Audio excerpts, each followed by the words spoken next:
Today I am going to talk to you about attention.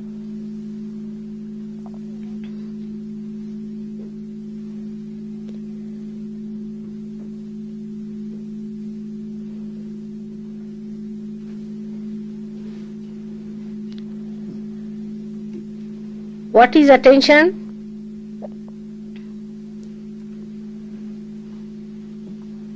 What is the movement of attention? And what are the ways and methods of raising our attention? Keep it in broad ways, alright? But when I am saying all these things, you must know that I am talking to you individually. It's not about others. Always the first thing human beings do is when I am speaking to you, you try to find out about whom Mataji is speaking. This is the best way of putting your attention onto something else. If you put your attention to yourself that this is for me and me and me alone, then it will have an effect, because these are mantras. And that's why it is wasted, because whatever is given to you is thrown onto another person. So the attention that you have is the only way to know the reality. Your own attention is important, not the attention of others or your attention on others. This must be clearly understood.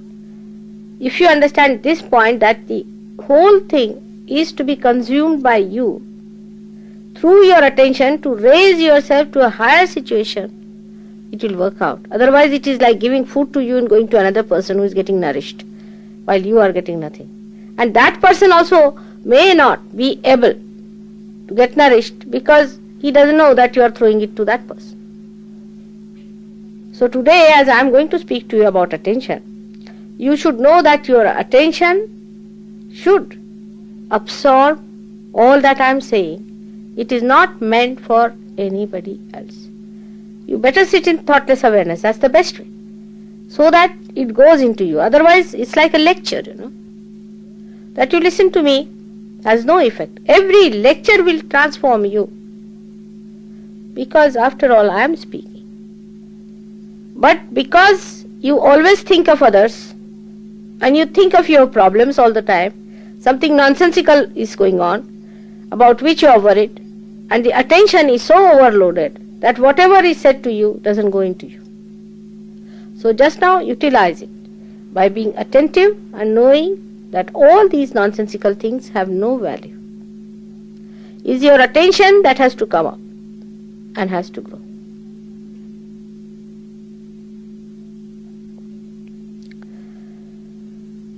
So attention is the whole of the canvas of your being. It's a complete canvas. Is the attention. Complete canvas of your being is the attention. How much you have gone into it, how much you have discovered it, how far you have raised it is a different point.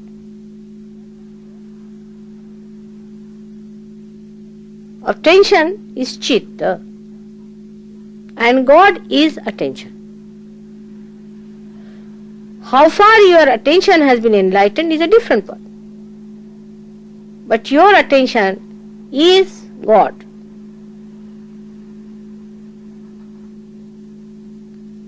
If you become enlightened to that extent, it is like a canvas. You can say it is like a canvas which is spread out for a film.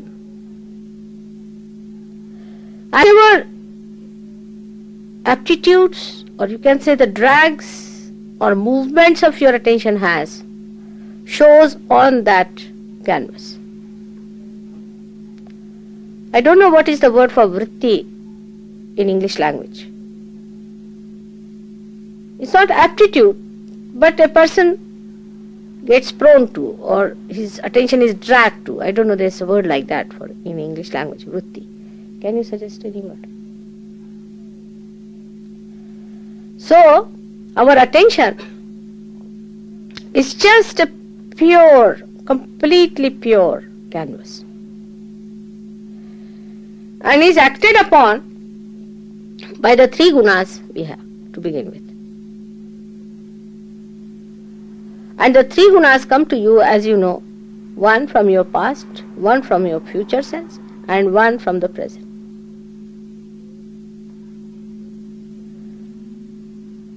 Now, whatever have been your experiences about a particular thing or a particular occasion so far is completely recorded in your memory. For example, if you see the black color, all that goes with the black color is recorded in your memory. As soon as you see this black color, quite a lot of it comes up. That means as soon as you see this with your attention, the attention gets muddled up, or you can say the attention gets colored with all the memories about this black color. And then your action takes place according to the way your attention is affected. For example, just now, something was burned by these flames. Now all of you became aware of it. Next time whenever you will see a flame, first thing will happen will be that you will be cautious about it. It is not going to happen again, but the whole memory will come to you and you will try to be cautious or warn others, because your attention will become aware of that as soon as you will see that, because that canvas of your attention itself will start throwing out these pictures out of itself through your past experiences onto the canvas. This is a living canvas. Or maybe that if you have got some ideas which you have premeditated or thought of the future. For example, you must have thought of somebody that if I meet that man, I will tell him like this. As soon as you will meet that man, your attention will start bubbling out with those ideas that are coming about this man, and you will start addressing to him accordingly. It's all stored up within you, whether it is about the future or about the past, is given out of the attention through that bubbling process, which depends on your dragging nature. Where are you dragged? That's called as vritti, but I don't know what you call it in English language. I don't know what you are prone to. Vritti is a very neutral word. It doesn't mean anything bad. It means where you are drawn to. Vritti means a temperament by which you are drawn to. Now whatever is your temperament, it acts like that. For example, if you see a man walking, say, blindly, he cannot see things. One person may get angry with that person, another may have pity for that person, third may come forward to help him out. Is the vritti, is the temperament that you have developed through your three gunas.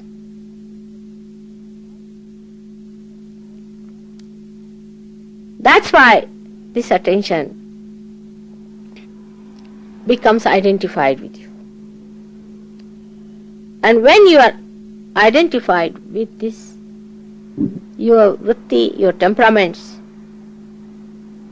then you are still in a misidentified area. Let us take a case of somebody who has been possessed before. Now coming to Sahaja Yoga, his possession goes away. But the memory remains in the brain that he was possessed. And the memory is stronger in a person, left side is stronger. Then that memory lingers on.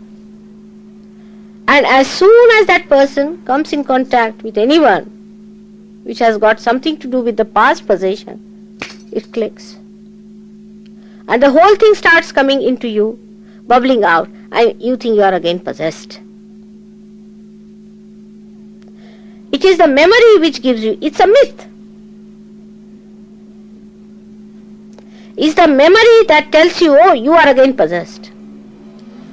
Because your left side is weak, means you always live in your memory. Your memory is stronger than yourself. If you could make yourself stronger than your memory, nothing can possess you.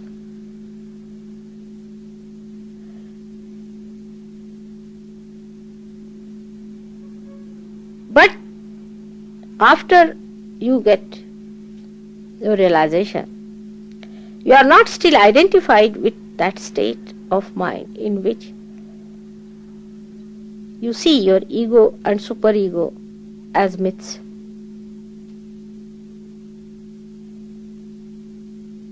Still you get caught up into your ego and superego.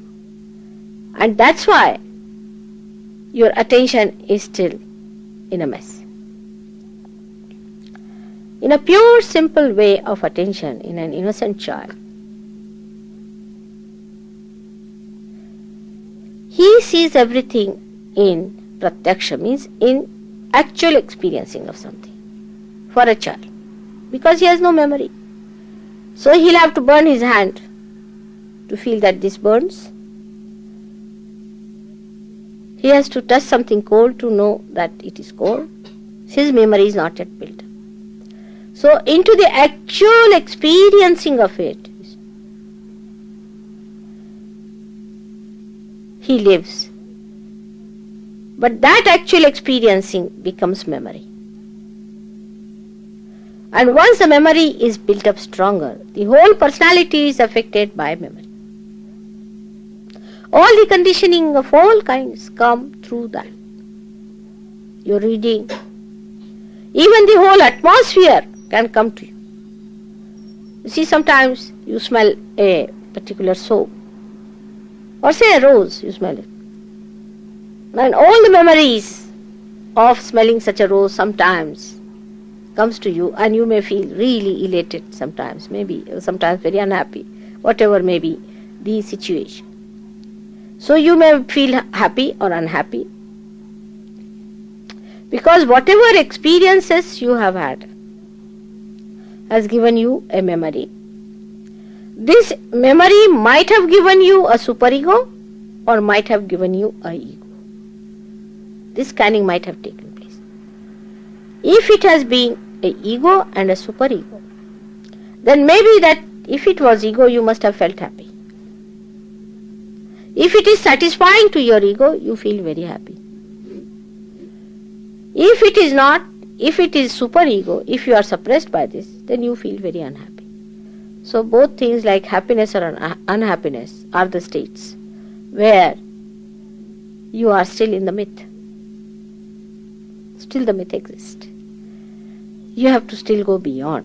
So if you feel happy about some situation, you should know you are only happy before realization, because it is giving some support to your ego to bloat.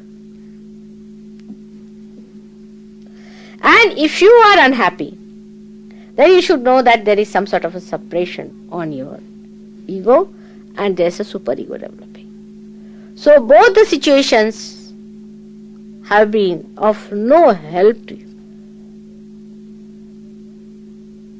Of no help to you for your growth, except that both these institutions develop so much that you are away from the real experience.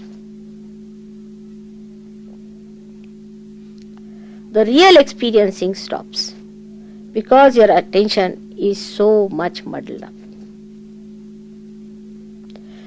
So on one side, if you move on the left hand side, your attention is muddled up with fear, with pain, with unhappiness, with hopelessness, dejection. The other side, if you indulge too much onto the right hand side, little bit also, you start getting elated, excited, over dominating. The color of the left side is blue, and the blue color starts changing to the black. While on the right hand side, it is to begin with yellow, light yellow, or you can say golden, then yellow, then orange, and then red. So you go to aggression on the right hand side. On the left hand side, you go into a complete state of entropy, you can call it, or a state where you are separated from yourself into complete frozen state. So one side you become completely frozen, on the other side you become completely heated up. Both these things are again movement on the wrong direction. Even in the center, when the attention is kept, that you keep your attention more in the center. There also, because it's a very sensitive point, it doesn't stay there. For example, when we say use fire, we can use it for burning the house. In the same way, we can use it for creating smoke. But we can also use this fire in its proper way, if we use it in its proper proportion, for cooking the food, for giving us light. If it is too much, it can burn like a big fire. If it is too little, it can burn like smoke. But in the center, when you know how to balance it, then you can use it for your own purpose, for cooking or for giving light. And then for a puja too. So in the same way, when we really balance our gunas properly, then we become gradually the master of the whole situation.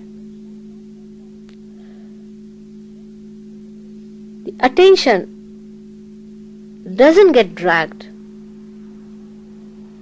into things that we have been doing or that we have understood through our memories or through our experiences or whatever it is, and is not also dragged towards too much on the right hand side that we try to overpower or try to dominate someone. Because if you move too much that side, you have seen, it becomes blood.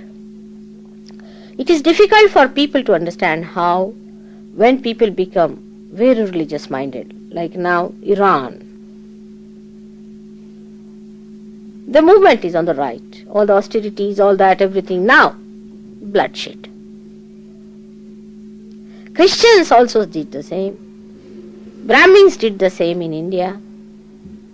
Buddhists did the same. Even they talked of non-violence, they got to bloodshed. Because movement started right hand side. Left hand side movement will take you to very sly and dark methods. So right handed sided people, like big nations who are supposed to be developed nations, they justify war. We must have weapons to face each other. But you all, each other, are the same people from God's point of view. Why are you fighting? When God asks you, why are you fighting? What is the need? Why don't you sit down properly and listen to each other? What are you fighting about? You are fighting about land. Is it your father's land? It belongs to God. God has created this land. Why are you fighting? But your attention is such that immediately you think, oh, this is my land, this is my motherland, this is my fatherland, this is my brotherland. But what about your land which is within you? It's not your own. So if you go on telling these people that we should have no war, they will not listen. Realization is the only way. By realization, your attention gets higher and gets separated from that strata from where these things bubble in. You understand my point now? The strata goes higher. The attention goes higher, at a higher state. And these things that used to bring in, by right side movement you get vikshepa, confusion. First you get confusion. Every intellectual, whatever brilliant he may be, he is confused. And the more confused here, the more he asserts himself. Because he is confused, he is not sure of himself, so he asserts. This is the thing, this is the thing. I mean, if it is so, why should you assert it? But he goes on asserting, this is the thing. Then understand, now he is going towards lunatic asylum. Absolutely. And the way he asserts, goes on talking about it all the time, that means he is not sure. He becomes like a possessed personality. When he explains everything through his brains, that this is the thing, this is correct, we must all do, this is what. And he convinces many others who are confused like him. They depend on him, he becomes a leader, because you see they are much more confused.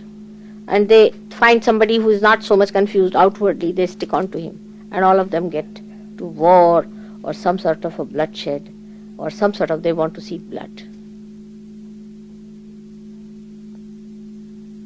They become heartless, passionless, compassionless, you can say, compassionless, loveless people. The other movement is the blue side. The blue is like the blue moonlight. So further romanticism starts. See? Sitting in the moonlight, you see, the ideas start coming from Lord Byron. And they come into your attention. Then it becomes very strong passion with you. You think, oh, I'm still, you see, I have to find out my loves, you see, and you go on in search of your loves and this and that. These things do not really are giving joy. That's why so many poems have been written that love is the most painful thing, is worse than death. And all sorts of poems are written like that. So why did you get into it?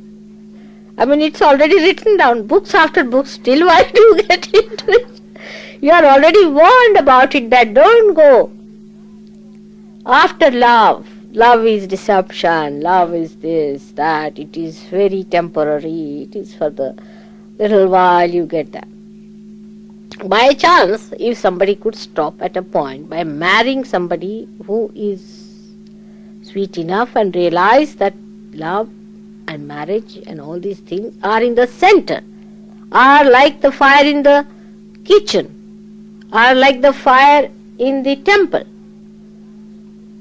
looks after it and doesn't overdo something about it, then maybe that this may be utilized. In the same way, the right side movement of the sun line, if people think that yes, the sun is important, we have to have sun in the house, but you are not to become naked and insult the sun and get your skin cancer. Sun is not for your skin cancer, but if you overdo it, also it is dangerous. A person who exposes himself too much to planning and doing that and doing this and doing all this can land up into very great difficulties. So you have to balance that side also and this side, and you have to be in the center, in the equilibrium. Now this word equilibrium doesn't exist in our day-to-day life. It exists only in the fiction or maybe in the so-called scientific research. But as far as human beings are concerned, they do not know what is equilibrium is. Because of this, the attention, though after realization comes up, still on the sides they just go down, this side or that side. according to your vrittis. And when these identifications still act in them, they are prone to go down again in their attention and again start bubbling out the same thing as they had. Now, one has to become lighter in one's own mind and should think that we have dropped all that, now why are we there? One should become lighter with all that load flowing out, because you are here to raise your attention higher and higher so that you come up to a point where you become one with the attention of God. Already your attention is sparkled, because through your attention you can see what's wrong with you, you can see what's wrong with others, and you can see how far you are going with yourself. But the progress is retarded because you do not know that this attention is pure form, and all that you get into this attention is a mythical stuff, is a myth.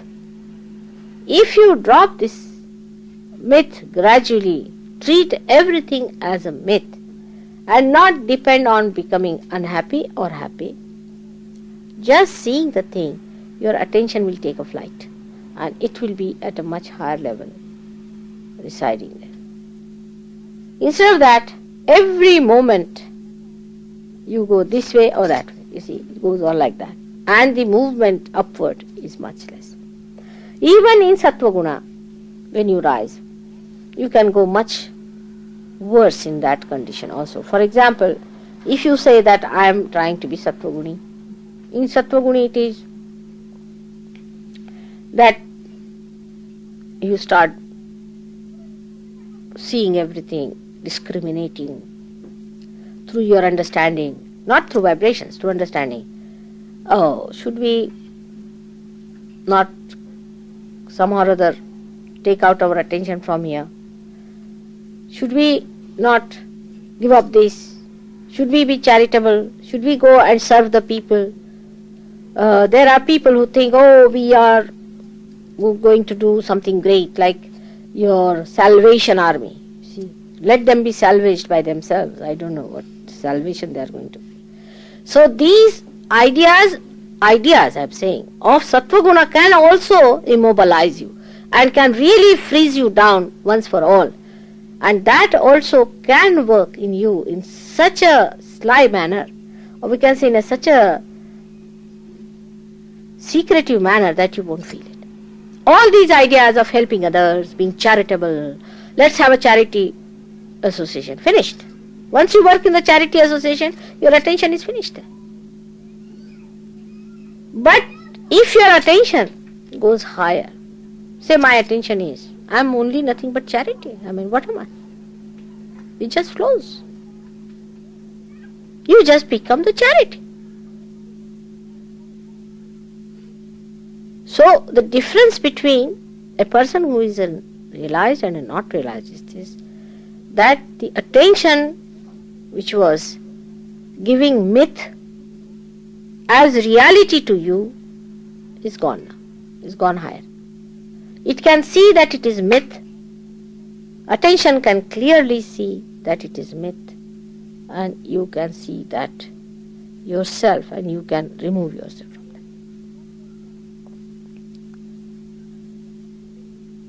that. That, of course, I have to give you a push, no doubt, and I am working hard on that to give you a push. But you should also know that mythical things must be dropped out. Otherwise you will not grow. All mythical things must be dropped out. And the best way to do it is to be in thoughtless awareness. Because as soon as you transcend these three gunas, you become thoughtlessly aware. You have to cross Agya. Once you cross Agya, these three gunas, absolutely you go into a state where you are gunatit, you are beyond gunas. So you do not deliberately do anything, but it just works out. But analysis is one of the diseases of the West. What are you analyzing? What are you analyzing? You ask yourself. I feel like laughing at the whole analysis that goes on. See, they'll sit down, take out a hair, splitting the hair into 100, and great analyzers are sitting down there. They cannot even say how the chromosomes have that spindle action. And at that minute level, the things are worked out. They cannot say how a cell divides.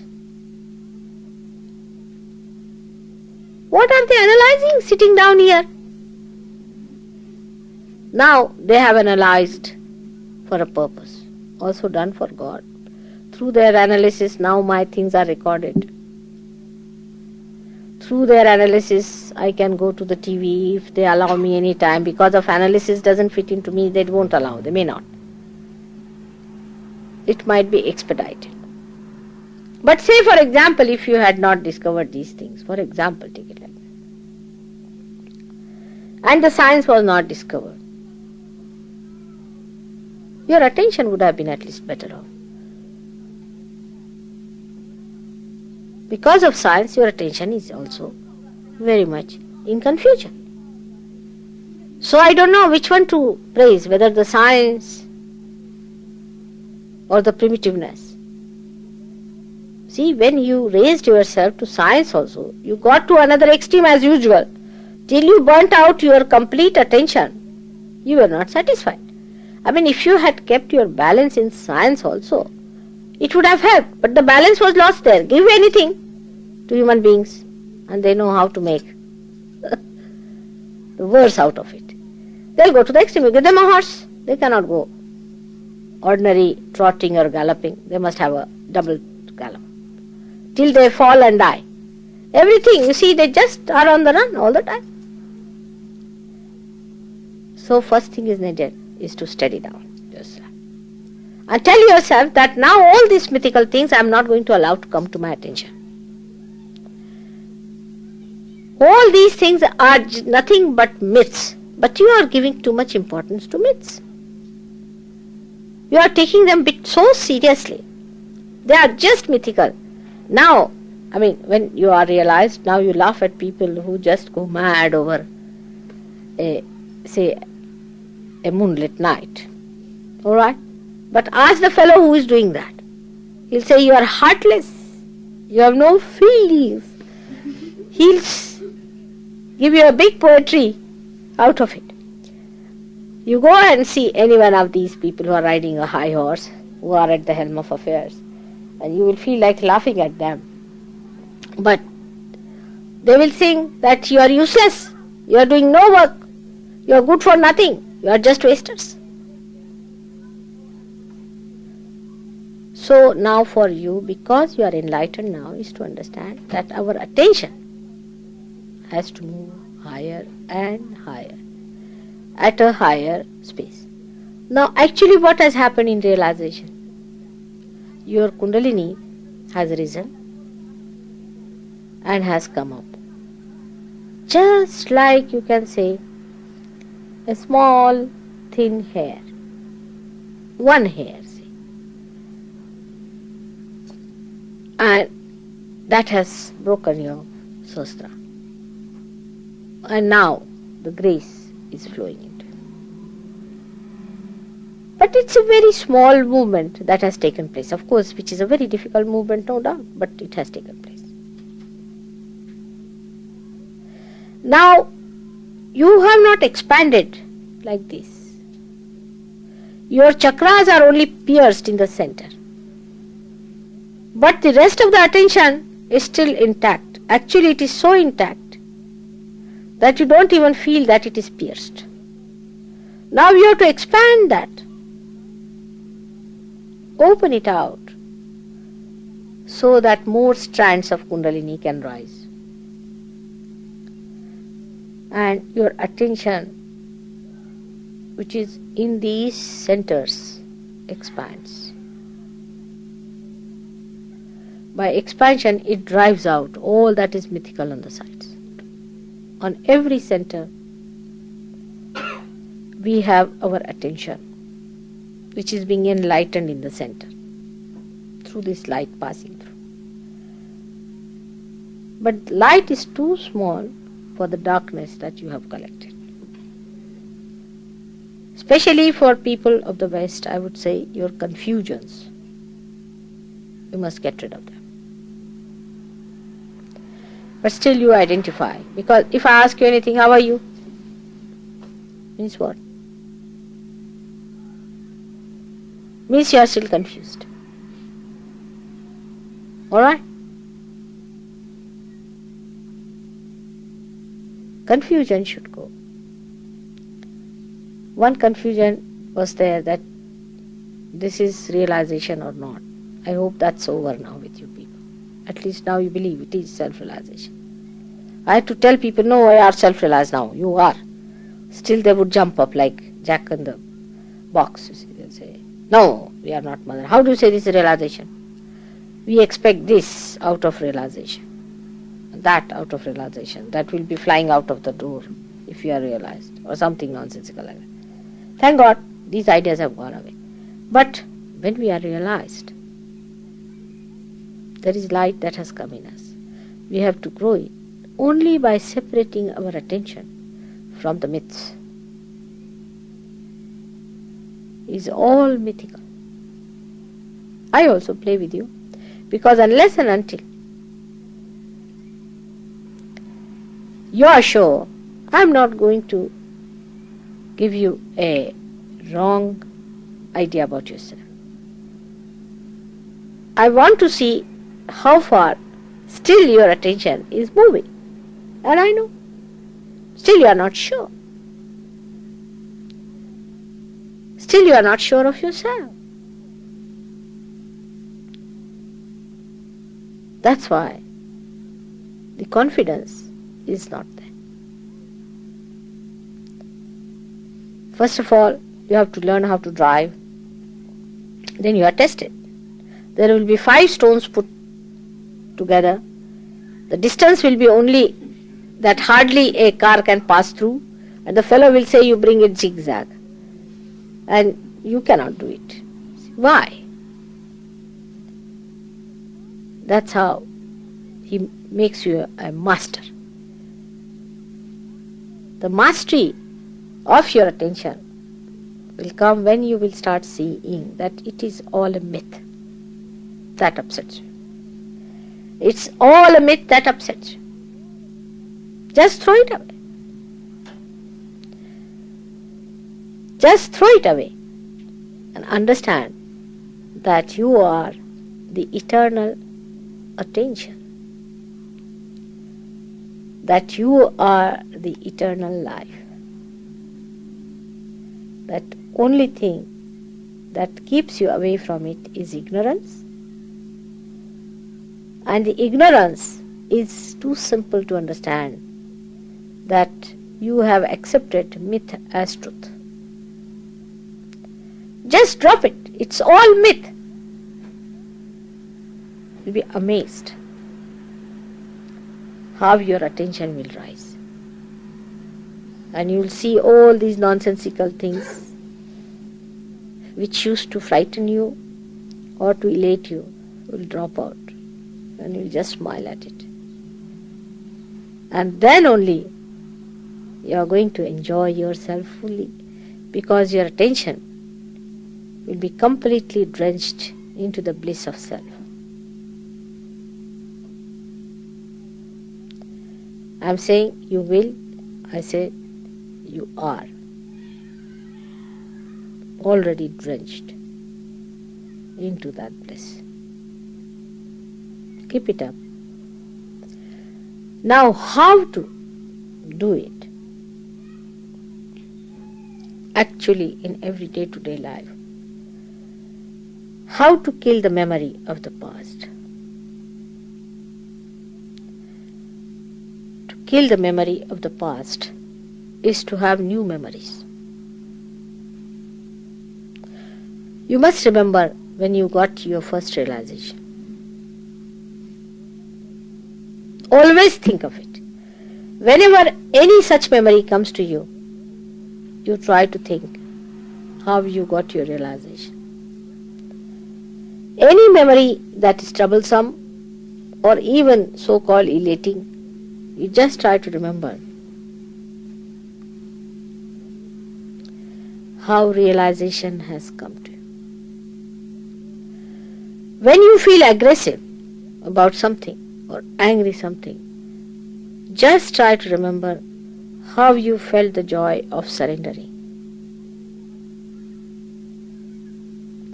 Just think of that joy of surrendering, of dissolving yourself. So the new memories must be built up. If you start building up new memories, then you will start collecting moments to establish other moments which have such memories. Like a memory when you try to help somebody. You raise the kundalini of someone.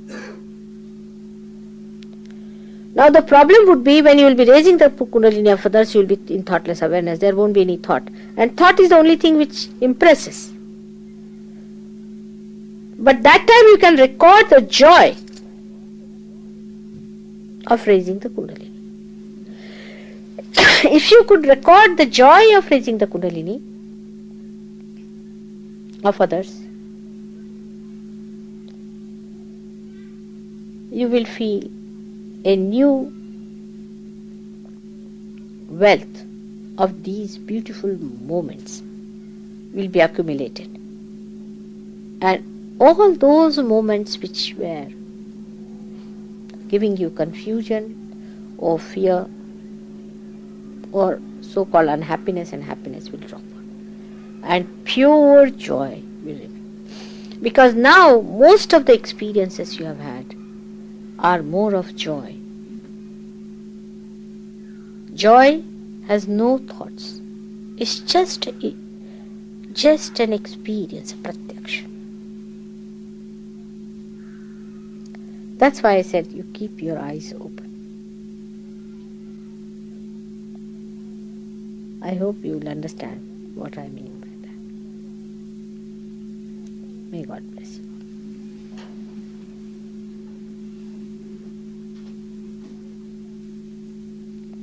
I think let us meditate today. Maybe this meditation will help us. Please close your eyes.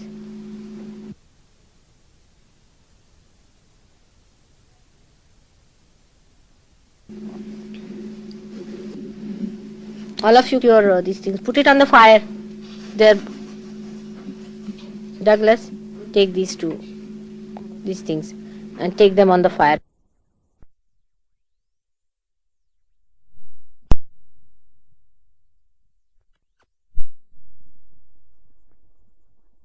Not paying attention here or there or without worry. Worry and all these things are vikshepas. These are all confusion. Comes from confusion. You have known about me that I can sit for 9 hours in one pose. I mean, I've done that, but I can do even more. And so one has to develop a baitak, is to sitting posture for some time. You must settle down in some position, alright? Should try to do that. And whatever is required for that is to be done. Because that's the only way you can do it. If you are walking, still your attention will be, moving about. Anyway, if there's a movement, then the time, space and everything comes into play. But if you can settle down, if you can have a place where you can sit down, and that's why the photograph helps. If you can see the photograph continuously, with a relaxed eyes, not all the time staring, but relaxed eyes. You can close your eyes with respect. Again, you can open your eyes. The settling down of the position, you'll be surprised how your attention will gradually rise. You'll feel it. Just now you are all in thoughtless awareness, so go into meditation. Alright. Now, if you cannot sit, you can take a seat, down below. But as I said, its clothes should be little lighter. Alright, put your hands towards me. As you have to sit for about now 5 minutes, I will not make you much. But I hope you will develop next time you are sitting this thing.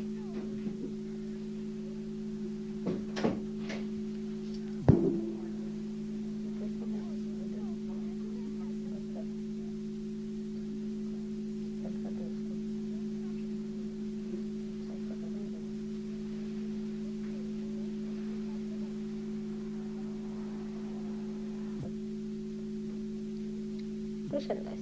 There should be no expression or anything on the face. Just expressionless, lost.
Your thought is open your eyes, again you go back. A little bit about it.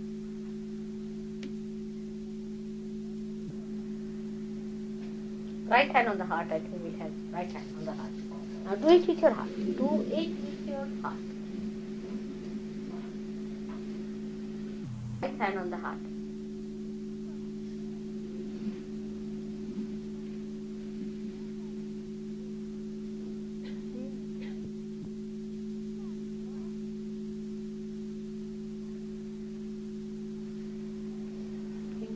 That I am the eternal life, I am the Spirit.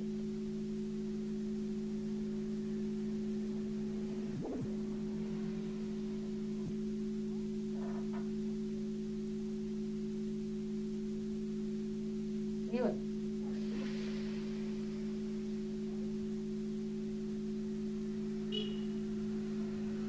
Hold your breath.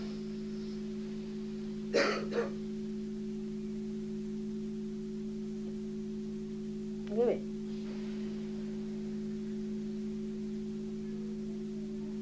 This time when you hold your breath, you should know that I am the mother of the universe and the most powerful personality. And I am your mother. And you are all protected. Hold your breath.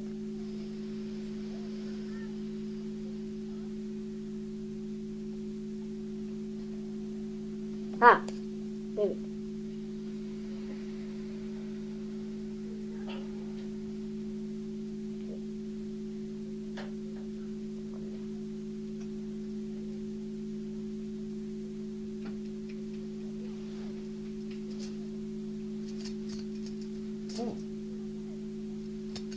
Are still children, I must say. Don't you know that I am very powerful? How I to tell you? Even the small children know that.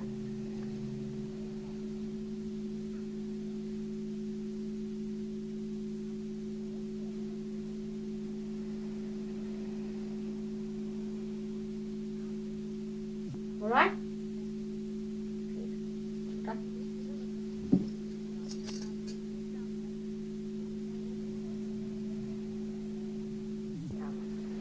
Relax.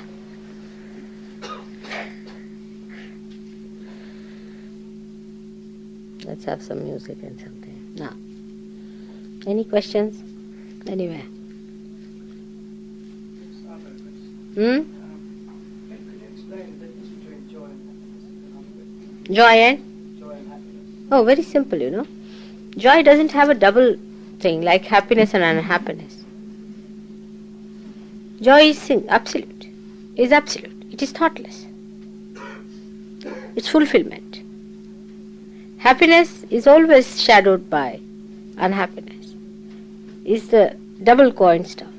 See, double faces of a coin. Happiness will be followed by unhappiness, unhappiness by happiness. It's a relative terminology. But joy is absolute. Absolute. It's beyond thought. It's bliss. Contentment can be relative still. But it's all that in one. Joy is where you do not ask anything anymore. Just there. It just emits then.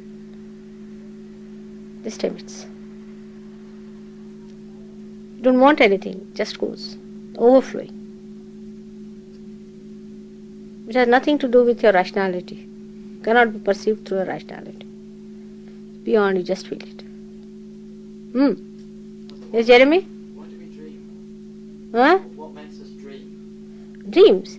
Now, you see, there are 3 stages of our consciousness in the normal way. Not the 4th one, that now you are in the 4th one, but normally there are 3 stages.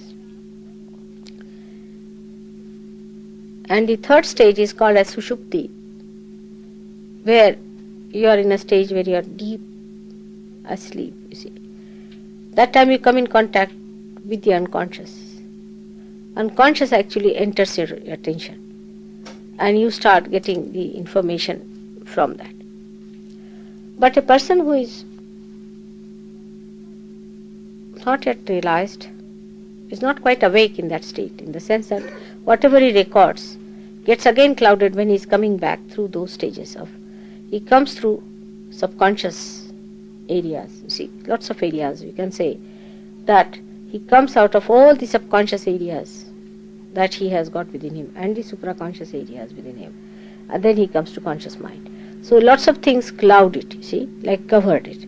So the interpretation or even the memory of the dream could be quite confused, you see. But after realization, you touch even deeper because you enter into unconscious. Not that the unconscious has to do anything, but you enter into the unconscious. Your attention goes into the attention and it records what it sees. The more you become realized, you see, the dream state will go away. For example, I never dream. Actually I am in dream. I never dream in the sense that when I am so-called dreaming, I am actually there working it out. And I can verify it with others that I was that time with you. He says, yes, this happened. So, you see, it's a different state of mind. But actually this happens. You never have a dream. You are always in reality. But that's a different thing. But at least whatever you record in that from the unconscious at least should be your own. But mostly the dreams of the people are clouded. So the dream doesn't have much meaning. But with Sahaja Yoga you are enlightened so much that in your dreams also you see what unconscious has to say actually, which is not confused, which is not clouded, which is absolutely with that you are awakened. For example, you might see me many times in dreams. And suggestions will get from me. I work through dreams only. Through the unconscious. But some people always will say, oh, I've seen you somewhere. I've seen you many times. I don't know where have I seen. Were you in New York? I said, no. Then where did I see you? They saw me in their sleep, you see. But they cannot connect that it was in the sleep they had seen. They are not realized people, but they have seen.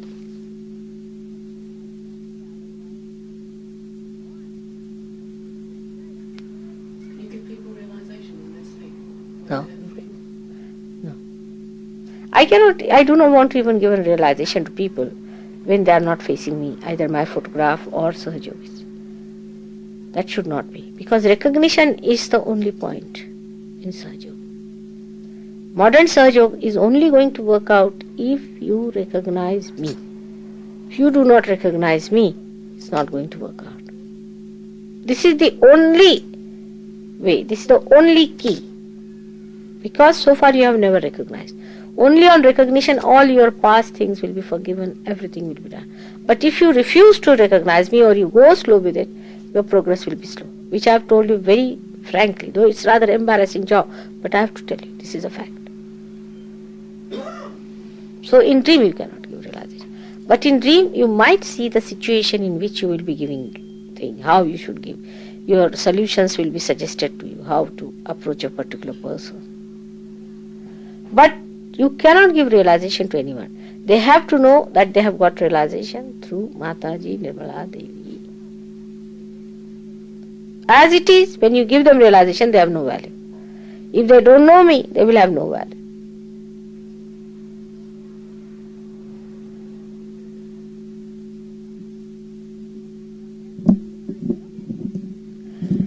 But I would still suggest that one should not go on analyzing the dreams too much. Again, the same problem will start, because I know Jung and all these people did that. But that was all right at that stage, because they were not realized people, or they were realized of a very confused manner, in the sense that they were not sure of themselves. But you people do not go on bothering about dreams so much. The dreams are coming to you to give you a solution of a problem. The unconscious is helping you in dreams. For example, when I go to India, most of them dream that mother is coming. I mean, it's like acts as what you call television.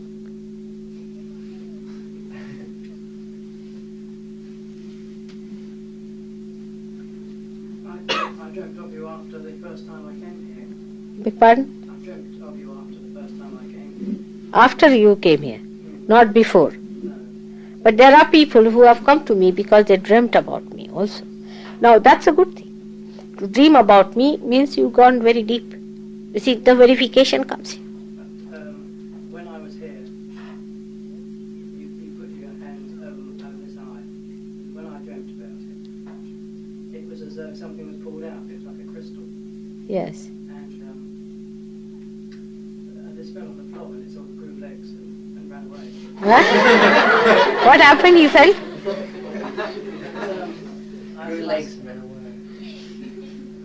I used to suffer from headaches. Ah. Since that time, I haven't had a See, that's true.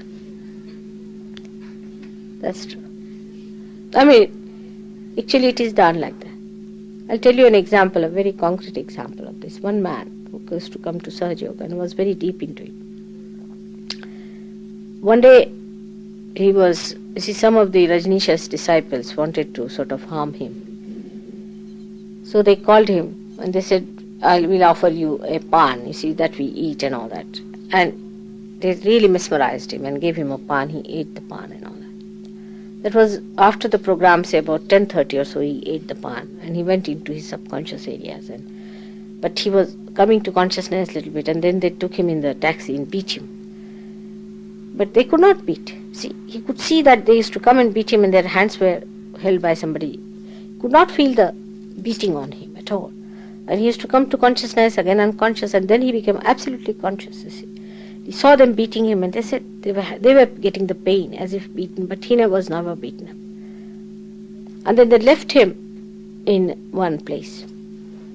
And they took out his chain, a gold chain, and he had one ring of a real ruby in his fingers. They took out all that and they left him in one place somewhere. And then he walked all the way from there to his house.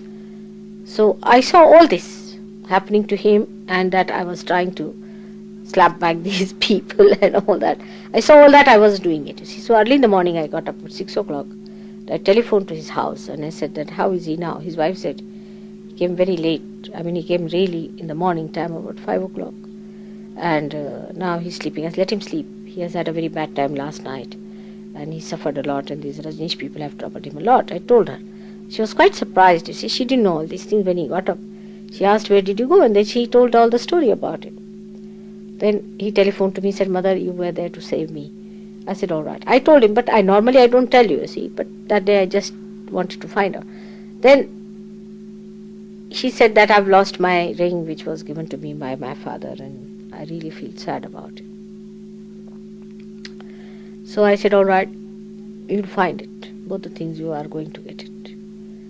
And when he was getting down from the staircase, he found a red kind of a bundle lying there. And his wife said, what is this red bundle lying here for? So he picked it up. Inside was the ring, and inside was his chain. And he immediately telephoned to me, Mother, I found both the things. How did you manage? So it can be done. So all that was done for them, because, you see, one can work it out. It can happen like that. But you must know that everything is done through the power of Brahma. That's the glow of Adi Shakti. It's all done through that. The rest is all myth. If you are not frightened of the myth, and if you do not recognize the myth, you are above it. But you still recognize it. This is the problem.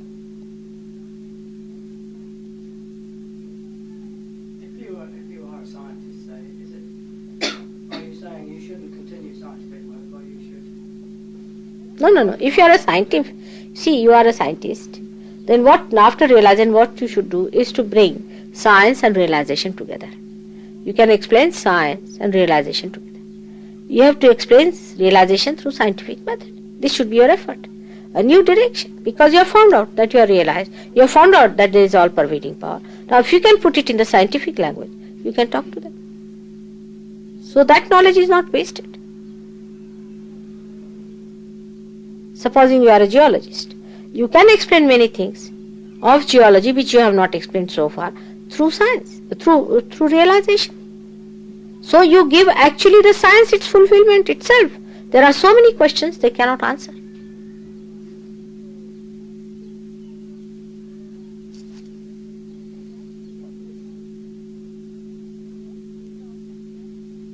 Everything, politics, everything. Why it has failed, what has happened, what is the reason, everything can be explained through science of Sahaja Yoga. Everything.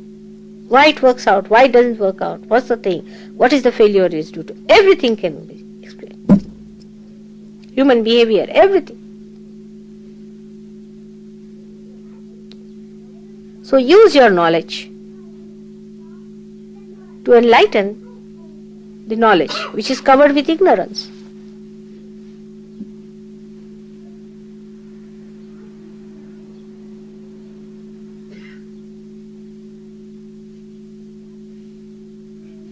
For example, see now, you have developed films, cinemas, this, that. Use it for Sahaja Yoga.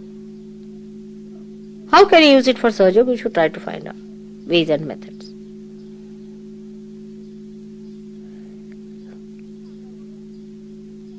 Supposing you are a dramatist, use that drama. Make a drama on Sahaja Yoga.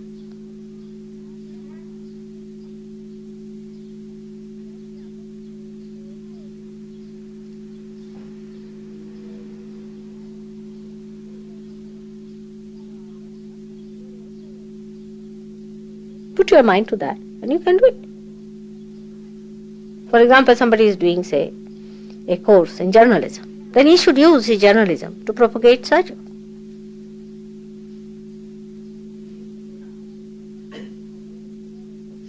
You should try to find out in geology also, or in any subject whatsoever, the light of Sahaja Yoga, which is being missed so far by the scientist, by the geologist, by the psychologist, by everyone.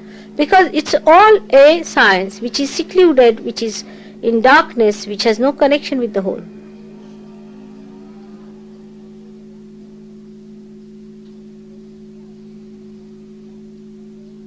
Now you see here, fire is here, alright? Now when I put my hand there, what happens is this fire is enlightened. This power sucks in from you or any one of you who are realized souls. Whatever is there within you which can be burnt away by fire. And it burns it off. This fire you have analyzed in ignorance. But now you are enlightened.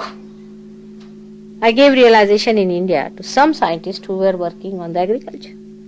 They started using vibrations for agriculture.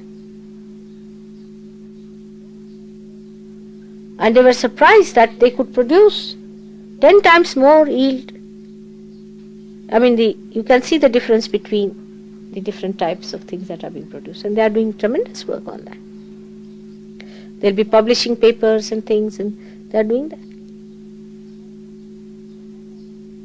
Now you can see also how vibrations work on, say, a nucleus of an atom. They will be acted through mesotones.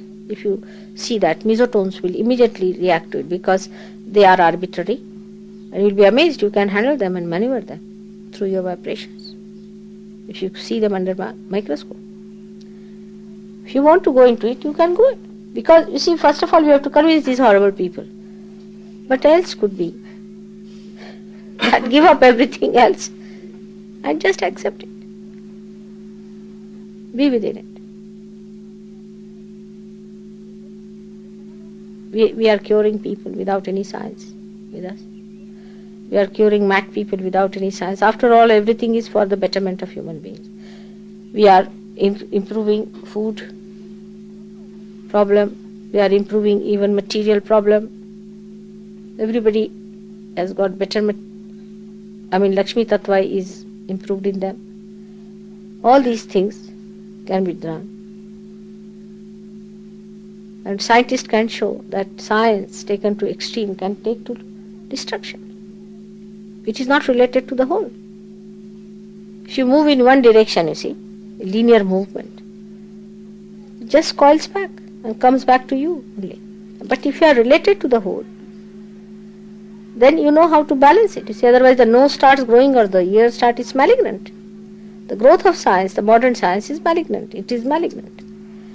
Even on earth, if part of earth starts growing, for example, on one side, the whole balance and equilibrium will be gone of the earth, isn't it? When if you see the nature in its real completeness, then you will see there's such a balance existing. Science just moves like a blind horse in one direction. What is the use? Then you go to atom, and from atom you go to atomic energy, and from there to the destruction part. But if you have kept to the truth and to the complete, then you would not have gone that far. All right, it's useful for us, use it. Analysis destroys all our character, everything. If you start analyzing yourself, you will be destroyed. Take yourself as a whole. There are people I have known who analyze me also. Such silly fools I have seen. Yeah, there are.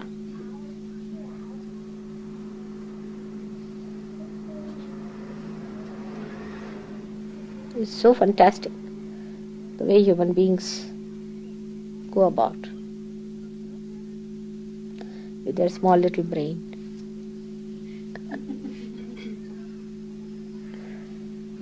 Anything they cannot explain in surgery. When you have the higher science to discover, forget the lower sciences.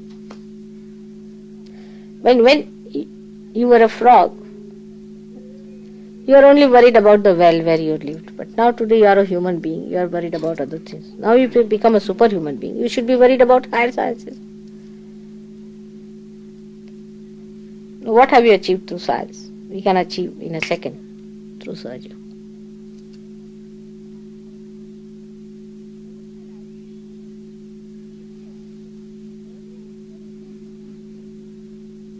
Your material welfare can be, in a second we can improve. If you get your realization, materially you will be better off.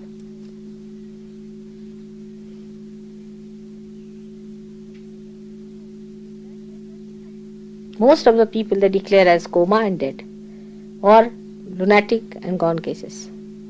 They have not been able to cure any lunatic whatsoever. Once he goes to the lunatic asylum, he just comes as a corpse. He never comes back as a sane person. What your science have achieved so far? I mean, in which way? Take to anything, political problems, anything. You tried to have political, say, democracy. You have created demonocracy. You wanted to have communism. It is nothing but killing everyone. Everything is a topsy-turvy. Hello, how are you? Look so. You come here. Your daddy has come? Where is he? Oh, I see. Sit down. Good. Now, any other question? Should we have some music?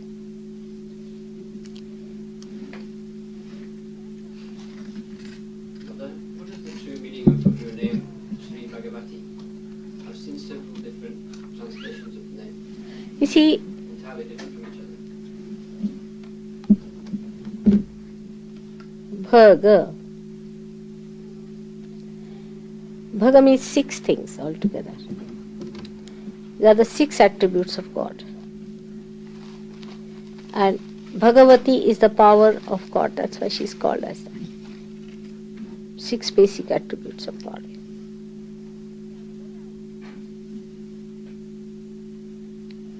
First is innocence. Second is creativity.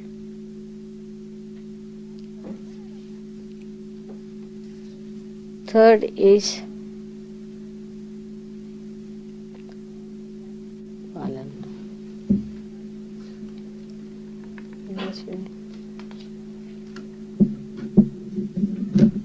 पालनहार को क्या कहना चाहिए?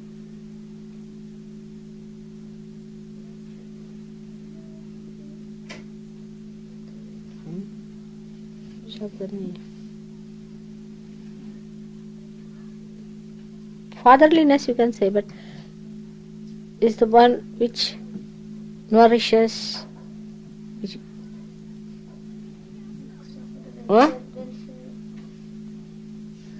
welfare तो नहीं होता. You see, if you put the gardener and the Mother Earth together, then what is the quality of them? Is nourishment, growth, looking after, and everything called as palanhar. The one in English must be a word somewhere. The patron. Patron, but patron doesn't mean all that, isn't it? Husbandry. Huh? Husbandry. Husbandry. Husband is a funny word.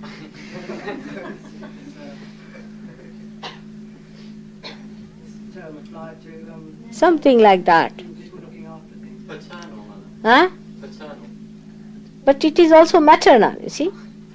Guardian, Huh? guardian. Guardian is only in control.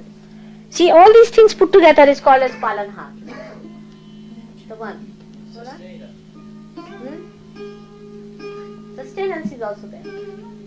But the kindness, the control, the looking after, the weeding out, all the beauties of that. And the enjoyment of see your creation, the growth, the one who makes our growth possible.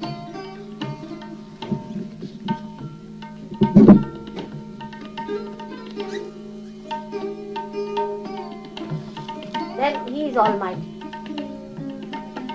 Almighty. Nobody is more powerful than him. He is the most powerful.